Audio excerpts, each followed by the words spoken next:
மகா பரிசுத்த நாமத்துக்கு ஸ்தோத்திரமும் மகிமையும் உண்டாவதாக. இதோ இந்த காலை வேளையில் கூட கடவுள் தந்த இந்த புதிய நாளுக்காக ஸ்தோத்திரம்.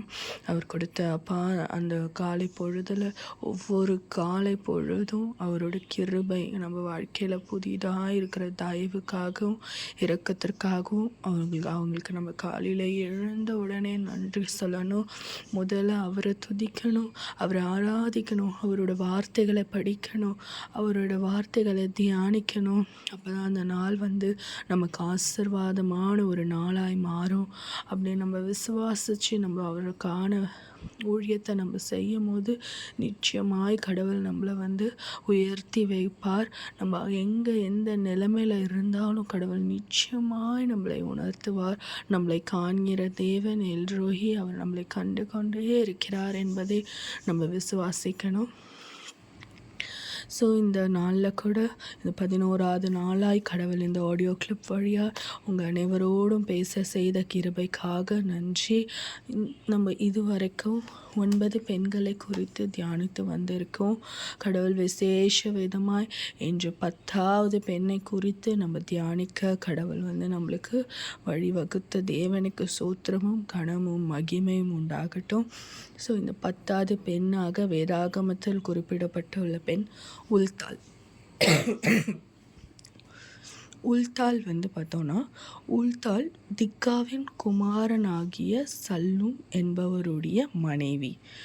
இவர் ஒரு தீர்க்கதரிசி, பெண் தீர்க்கதரிசி. ஸோ உல்தாள் ஒரு பெண் தீர்க்கதரிசி.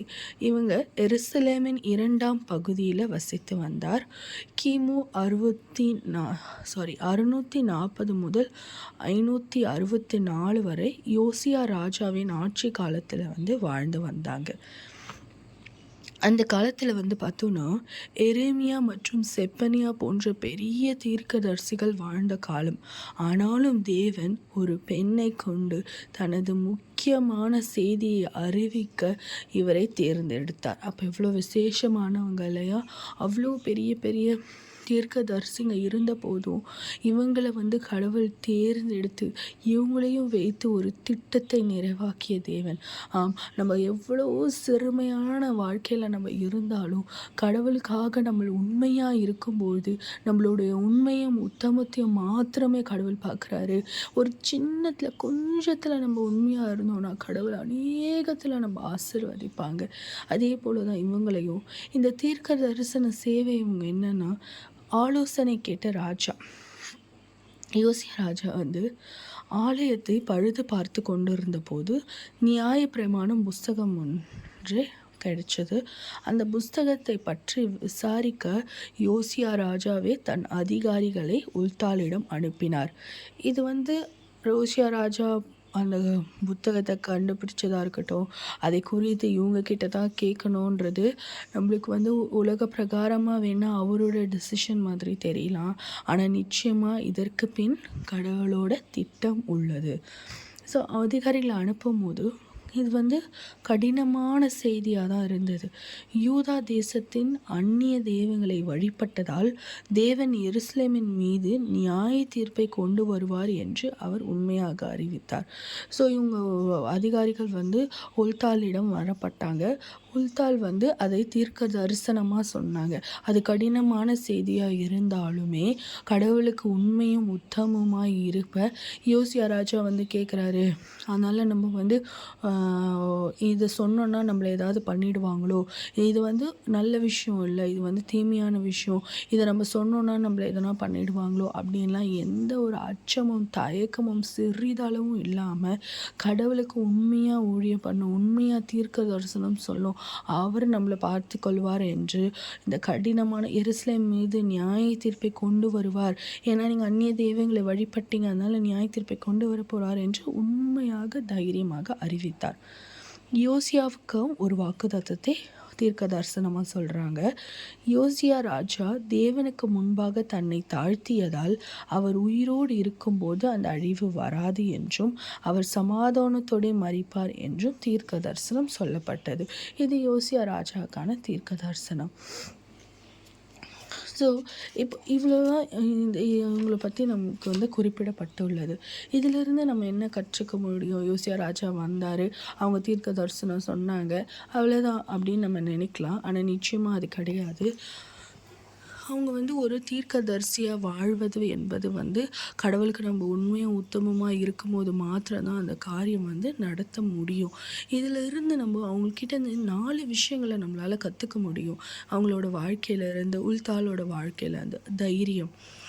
கடவுள் நம்ம கூட இருக்கும்போது நம்மளுக்கு அந்த தைரியம் வந்து ஆட்டோமேட்டிக்காக வந்துடும். அவர் யாருக்கும் நம்ம பயப்படணும்னு தைரியம்னா ஆவிக்குரிய தைரியம். நான் சொல்லும் போதெல்லாம் நான் நிறைய சொல்கிறேன், ஞானம் வந்து படிப்பினால் அல்ல, ஆவிக்குரிய ஞானம். அதே போல தான் ஒவ்வொரு காரியமும் ஆவிக்குரிய தைரியம் இருக்கும்போது அது தன்னடக்கத்தோடு இருக்கும். அது வந்து தலைகணத்தோடு இருக்காது. அந்த தைரியம் வந்து கடவுளால் கொடுக்கப்பட்ட தைரியம். அது வந்து நம்மள உண்மையை டைரெக்டாக பேசுகிறதுக்கு உதவி பண்ணும். யோசியா ராஜா வந்து கேட்கும்போது அவங்க வந்து நல்லதை எல்லாம் சொல்லி அவங்க வந்து நமக்கு பொற்காசு கொடுப்பாங்க. அதெல்லாம் அவங்க பண்ணலை. தீர்க்க தரிசனம், என் கூட கடவுள் இருக்கார், கடவுள் என்ன உணர்த்துறார், இதுதான் உணர்த்துறார், அழிவு வரப்போகுது அப்படின்றது டைரெக்டாக சொன்ன அது அவங்களோட தைரியம். இன்னொன்று வேதத்திற்கு அடிபணிதல். அதுதான் அவங்களோட பேசிக் கேரக்டர். அந்த வேதத்துக்கு அடிபணிஞ்சதுனால தான் அவங்களால ஒரு தீர்க்கதரிசியாக இருக்க முடிஞ்சுது. அவ்வளோ பெரிய ராஜா வந்து அவ்வளோ பெரிய பெரிய தீர்க்க தரிசனரெல்லாம் விட்டுட்டு வந்து இவங்க கிட்ட கேட்குறேன்னா அவங்க அந்த அளவுக்கு வேதத்தில் அடிப்படைஞ்சு இருந்தாங்க. 3வது காரியமாக பெண்களின் முக்கியத்துவம். கடவுள் வந்து நம்ம யோசிக்கலாம், நம்ம சம்டைம்ஸ் வந்து பெண்கள்லாம் ஊழியம் பண்ணணுமா, பெண்கள்லாம் வந்து சொல்லி இது பண்ண முடியுமா, அதை பண்ண முடியுமா, நம்மளால் பேச முடியுமா? ஏன்னா வந்து பெண் ஊழியர்களுக்கு வந்து பெண் ஊழியக்காரிகளுக்கு வந்து நம்ம சமூகத்தில் வந்து இப்போ தான் நம்ம கொஞ்சம் கொஞ்சமாக வந்து நிறைய வாய்ப்புகள் கொடுக்கப்படுது. அப்போ வந்து அந்த காலத்தில் அந்த வாய்ப்புகள் நிறைய இல்லை. ஆனாலும் தேவன் நீங்கள் உண்மையாக இருக்கும் போது நீங்கள் யாராக இருந்தாலுமே உங்களை தேடி கண்டுபிடிச்சி உங்களுக்கான முக்கியத்தையும் உங்களுக்கான திட்டத்தையும் செய்வார். 4வதாக நம்பகத்தன்மை. அவ்வளோ பெரிய ராஜா வந்து அவங்க கிட்ட அனுப்புகிறாரு, அந்த அவ்வளோ பெரிய தீர்க்கதரிசனங்களை விட்டு அனுப்புகிறாருன்னா அந்த நம்பிக்கை. அவங்க அந்த அளவுக்கு உண்மையும் உத்தமமாக நடந்திருக்காங்க. அவங்க மேலே அவ்வளோ ஒரு நம்பகத்தன்மை இருந்ததுனால தான் அது வந்து அவங்கக்கிட்ட அனுப்பப்பட்டு அவங்கக்கிட்ட இதற்கான தீர்க்க தரிசனம் கேட்கப்பட்டது. நம்மளும் உள்தாளை போல வந்து நம்மளே வந்து பார்க்கும்போது நம்மக்கிட்ட நம்பகத்தன்மை இருக்கணும். கடவுள் பிள்ளைகளாக நம்ம இருக்கும்போது நம்மக்கிட்ட உண்மை, உத்தமம், நம்பிக்கை என்பது மிக மிக முக்கியமான ஒரு காரியங்களாக இருக்கப்படுது. நம்ம வேதத்தை வாசிக்கிற அதே வாயினால் பொய்களை பேசிக்கொண்டு ஜெபிக்கிற அதே வாயினால் வந்து நம்ம உண்மையாக இல்லாமல் நம்ம அவநம்பிக்கையாக நம்ம தெரிஞ்சுட்டு இருந்தோம்னா அதில் நம்ம படிக்கிறதுலையும் நம்ம ஜெபிக்கிறதுலையும் எந்த ஒரு பிரயோஜனமுமே இல்லாமல் போயிடும். அதுதான் கடவுள் வந்து இன்னைக்கு நம்மளுக்கு வந்து உணர்த்துறாரு. நிச்சயமாய் வந்து உள்தாளை போல வந்து அவங்க கடவுளோட தீர்க்க தரிசன வழியை வந்து பின்பற்றுவது என்பது வந்து எளிதான காரியமே கிடையாது. அதற்காக நம்மளோட முயற்சிகள் அநேகமாக இருக்க வேண்டும். கடவுள் மேலே நமக்கு வந்து பக்தி அதிகமாக இருக்க வேண்டும். அவரோட ஆவிக்குரிய வாழ்க்கையில் வந்து நம்மளை தினம் தினம் நம்மளை வந்து புதுப்பித்து கொண்டே இருக்க வேண்டும். புதிய புதிய காரியங்களை வந்து நம்ம தியானித்து கொண்டே இருக்க வேண்டும்.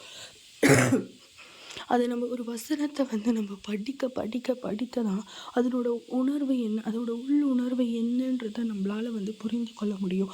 இது வந்து நம்மளுக்கு உலகத்தரமான நீங்கள் மாஸ்டர்ஸ் முடிச்சிருந்தாலும் உலகத்தரமாக நீங்கள் பைபிள் ஸ்டடி பண்ணியிருந்தாலும் பைபிள் ஸ்கூல் போயிருந்தாலுமே கிடைக்காது. நம்மளோட தேவன் நம்மளுக்கு ஆவிக்குரிய ஞானத்தை கொடுத்தால் மட்டும்தான் இதை வந்து நம்ம வந்து புரிந்து கொள்ள முடியும். அந்த ஞானத்துக்காக நம்ம ஜெபிக்கணும். அந்த தைரியத்திற்காக நம்ம வந்து ஜெபிக்க கடமைப்பட்டுள்ளோம்.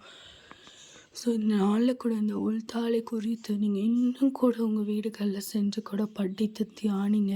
இந்த உள்தாள் என்ன, உங்களுக்கு ஒரு வாழ்க்கையில் உங்களோட வே ஆஃப் பர்ஸ்பெக்டிவ் என்னன்றதை வந்து நீங்கள் கடவுளிடத்தில் கேட்டு ஜெபிச்சு படித்து ஆராய்ந்து பாருங்கள்.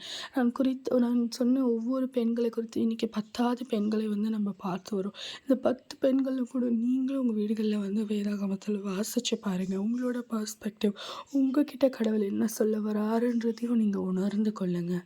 ஸோ இன்றைய நாளில் நம்ம கண்ண இந்த உள்தாளை போல் நமக்கு தைரியமும் தேவனுக்கு அடிப்பணிதலும் இருக்கணும். நம்ம வந்து வேதாகமத்துக்கு அடிப்பணிந்து தேவனுக்கு அடிப்பணிந்து நம்ம நடக்கணும், தைரியமாக இருக்கணும், உண்மையும் உத்தமமாக இருக்கணும்னு கடவுள்கிட்ட நம்ம வந்து கேட்போம். ஜெபிக்கலாம். நேற்றும் இன்றும் மாறாத நல்ல தகப்பனே, அப்பா நீர் கொடுத்த இந்த நல்ல நாளுக்காய் ஸ்தோத்திரம். நீர் கொடுத்த பலத்துக்காய், சுகத்துக்காய், ஆயுசனால இந்த புதிய நாளை நீர் கூட்டி கொடுத்த தயவு நிமித்தம் உமக்கு நன்றி அப்பா. நன்றி என் தேவனே, நன்றி என் ராஜனே, நன்றி தகப்பனே. அப்பா நாங்கள் கண்ண இந்த உள்தாளை போல அப்பா நாங்கள் உண்மையும் உத்தமமாய் இருக்கவும் அப்பா, உமக்கு அடிப்பணிந்து இருக்கவும் ராஜா, நம்பகத்தன்மையோடு இருக்கவும் தகப்பனே. உம்மை பற்றி கொண்டு ராஜா உமக்காக ஊழியம் செய்ய கிருபை செய்யுங்க அப்பா. எங்களை நீர் கண்ணோக்கி பார்க்கிற தேவனாய் இருப்பதற்காய் நன்றி தகப்பனே. நீர் எங்களை கொண்டு செய்ய நினைக்கிற திட்டத்தை அப்பா நிறைவேற்ற நாங்கள் ஒருபோதும் தடையாய் இல்லாத வண்ணம் அப்பா, எங்களோட பாவங்கள் தடையாய் இல்லாத வண்ணம் அப்பா, எங்களை பாவங்களை கழுவி எங்களை சுத்திகரிங்கப்பா. நீர் எங்களுக்காக கொண்டு இருக்கிற திட்டம் நிறைவேற அப்பா நாங்கள் அதற்கு அப்பா தகப்பனே நாங்கள் ஒத்துழைத்து அப்பா கூட உம்மை பின்பற்றி வர கிருபை செய்யுங்க அப்பா தகப்பனே. எல்லா வித அப்பா உலகத்தரமான காரியங்களுக்கு நாங்கள் முக்கியத்துவம் கொடுக்காத வண்ணம் ஆவிக்குரிய வாழ்க்கையில் நாங்கள் மென்மேலும் வளர அதற்கான ஞானத்தை பெற்றுக்கொள்ள அப்பா தகப்பனே, ஆவிக்குரிய தைரியத்தை பெற்றுக்கொள்ள அப்பா உம்முட பாதுகாப்பு, உம்முடைய துணை, உம்முடைய காருண்யம், உம்முடைய தயவு, உம்முடைய கிருபை எங்களோடு இருந்து வழிநடத்தட்டும் அப்பா. உங்ககிட்ட நாங்கள் இன்னும் கிட்டி சேர உம்மை பற்றி இன்னும் அப்பா வேதாகமத்தை நாங்கள் அறிந்து ஆராயக்கூடிய ஞானத்தை நீர் எங்களுக்கு தந்துடலுங்க தகப்பனே. அப்பா இந்த நாள் முழுவதிலும் அப்பா நீர் எங்களோடு வாங்க, நீர் எங்களுக்கு முன் சென்று எங்களை வழிநடத்துங்க, ஆசீர்வதிங்க, பலப்படுத்துங்க. மீட்பரும் ரட்சகருமாக இயேசு கிறிஸ்து மூலம் ஜெபிக்கிறேன் ஜீவன நல்ல தகப்பனே. ஆமேன், ஆமேன்.